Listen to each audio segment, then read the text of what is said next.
Hello everyone, আমি আবারও একটা মিনি ব্লগ নিয়ে চলে এসেছি। আর দেখো আজকে সকাল সকাল রেডি হয়ে আমি সোয়েটার টোয়েটার পরে কোথায় চলে যাচ্ছি বলো তো? আমি এখন হসপিটাল যাচ্ছি। আর দেখো বন্ধুরা, সকাল সকাল এত কুয়াশা, এত ঠান্ডা, হাত টাত পুরো আমার ঠান্ডা বরফ হয়ে গেছিলো। আর দেখো এই যে দেখো রাস্তাতে এত কুয়াশা, কি বলবো বন্ধুরা, একদম মানে এত ঠান্ডা লাগছিল সকাল সকাল। তখন মনে হয় 6টা বাজে।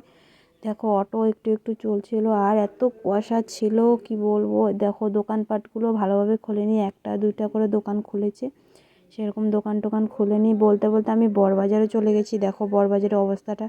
কিছুক্ষণ পর আমি কালীবাড়ির দিকে যাচ্ছি, মানে হসপিটাল যেতে হবে, তো সেই জন্য। কিন্তু সকাল সকাল কোনো অটো টোটো গাড়ি টাড়ি আমি কিছুই পাইনি। তাও মা ছিল, মা সেদিনকার লঙ্কা গেছিলো, মানে এই যে বৈষ্ণব সেবা ছিল, ওই জন্য মার সাথে চলে এসেছি, নাহলে বন্ধুরা আমি হেঁটে হেঁটেই যেতে হতো। কিছুক্ষণ পর দেখো দুর্গাপীঠ চলে এসেছি। দুর্গাপীঠে দেখো মন্দিরটা কতটা সুন্দর লাগছে। আর দেখো ওই পাশে এই পাশে দোকান টোকান কিছু খোলেনি। এই যে দেখো বলতে বলতে আমি কালীবাড়ি রাস্তার দিকে চলে আসলাম। কিন্তু বন্ধুরা আগে রাস্তাটা অনেক খারাপ ছিল, এখন রাস্তাটা বানিয়েছে, এখন অনেক ভালো হয়েছে। ওই যে দেখো 7টার বাস যাবে, সেই জন্য দাঁড়িয়ে আছে। 6:30টার মতো বাজে আর কি, তখন হবে।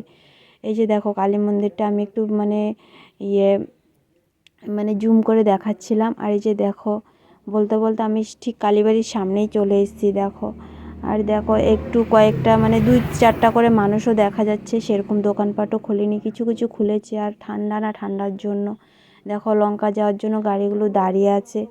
আর এই যে দেখো কালীবাড়ির যে সামনের দেখো ইয়েটা, মাঠের মতো যে আছে দেখতে, সেটাই দেখো মন্দিরের ওই পাশ দিয়ে।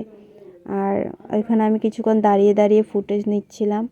তারপর হাঁটলে মানে ভিডিওগুলো অত মানে কেঁপে কেঁপে উঠে ভালো লাগে না। তারপর কিছুক্ষণ পর সামনে একটু দোকানে বসেছিলাম, কারণ সময় হয়নি, 8টা না বাজলে তো মানে হসপিটাল খুলবে না, 10টা 8টার আগে খুলবে না।